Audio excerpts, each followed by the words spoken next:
la plante d'office, elle pousse à l'endroit qui lui convient le mieux. Donc du coup, on a des plants qui se développent bien.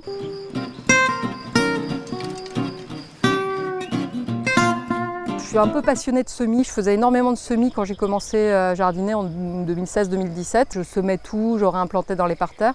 Puis petit à petit, j'ai un peu lâché la main et je laisse beaucoup de plantes s'égrener dans le jardin. J'ai aussi une espèce de tolérance beaucoup plus importante pour certaines plantes que j'arrachais de façon méthodique au début, quand je jardinais. Cette linaire, par exemple, que j'arrachais systématiquement, alors que ça fait une très jolie plante de parterre avec un port assez élancé, des fleurs qui ont une jolie couleur, des orlayas que j'avais semés ailleurs dans le jardin ou que j'avais plantés ailleurs dans le jardin qui s'égrènent maintenant régulièrement, et puis je les vois apparaître dans des parterres, donc ça me donne des résultats assez intéressants. J'ai étendu cette façon de faire au potager avec par exemple des mâches que je vais laisser pousser jusqu'à maturité complète, je vais les laisser fleurir, s'égrener, et puis ensuite elle va s'égrener toute seule et elle va à l'automne suivant me redonner des quantités phénoménales de plants de mâches qui vont pousser et qui vont servir de couvre-sol pour l'hiver, protéger le sol du froid, etc. Je vais avoir des plants de choux qui vont pousser à certains endroits dans le jardin.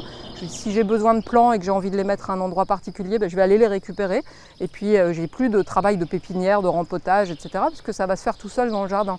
Donc c'est le cas avec les poireaux, avec les panais, avec tout un tas de variétés de plantes comme ça, potagères ou comestibles qu'on va pouvoir réutiliser assez facilement. Si on veut éviter de se faire mal, il y a beaucoup de choses qu'on fait, par exemple les tendinites quand on travaille avec son sécateur. S'il y a un outil dans lequel on doit investir dans le jardin, je pense que c'est vraiment avoir un sécateur de bonne qualité qui correspond à la taille de notre main, qui correspond au mouvement qu'on va faire. Il faut qu'on soit vraiment confortable avec lui.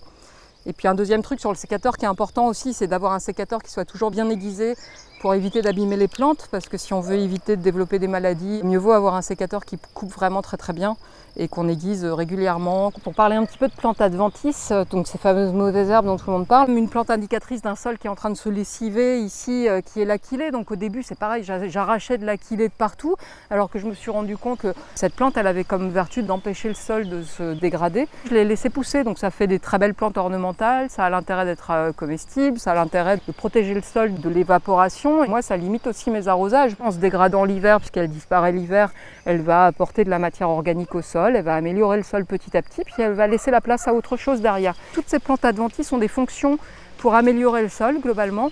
Donc comme je ne retourne jamais le sol, finalement, ces plantes-là vont faire une partie du travail. Peut-être que dans quelques temps, je pourrais mettre d'autres vivaces, d'autres arbustes. J'aurais vraiment limité mon travail. Je deviens patiente. Ces tas vont aussi favoriser la protection du sol.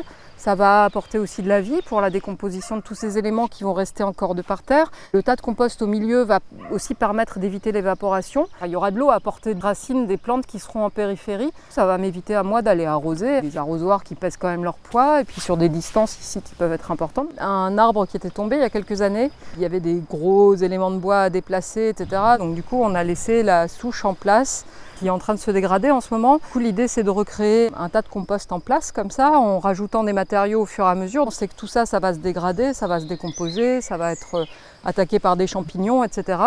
Quand je nettoie des parterres, je coupe des bordures, j'entretiens un petit peu le jardin, je vais mettre tous mes matériaux sur la pelouse. Tout ce qui passe au sécateur, en général, je le laisse sur place. Et ensuite, quand je fais ma tonte, je vais réutiliser ces matériaux pour cacher un peu la butte. Comme la terre s'est aggradée, je vais aussi profiter de cette terre qui est de bonne qualité pour planter des plantes qui pendant l'été vont cacher ces tas de compost un peu sauvages que je fais partout dans le jardin pour limiter les déplacements. J'ai planté cette année des melons qui vont pousser et qui vont se développer sur la butte et qui vont complètement la cacher d'ici peu de temps.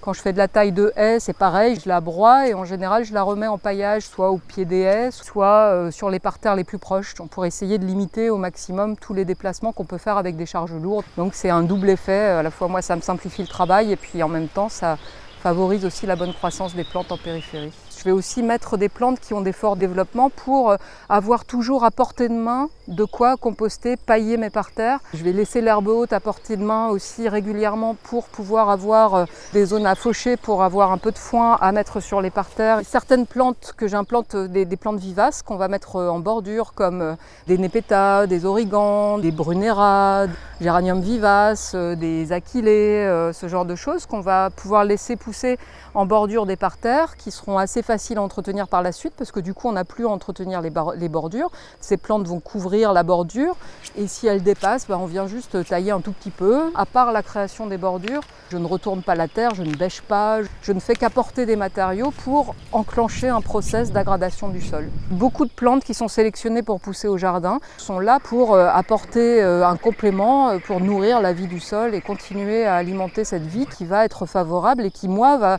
m'éviter d'avoir à faire un travail du sol puisque c'est toute cette vie du sol qui va le faire à ma place.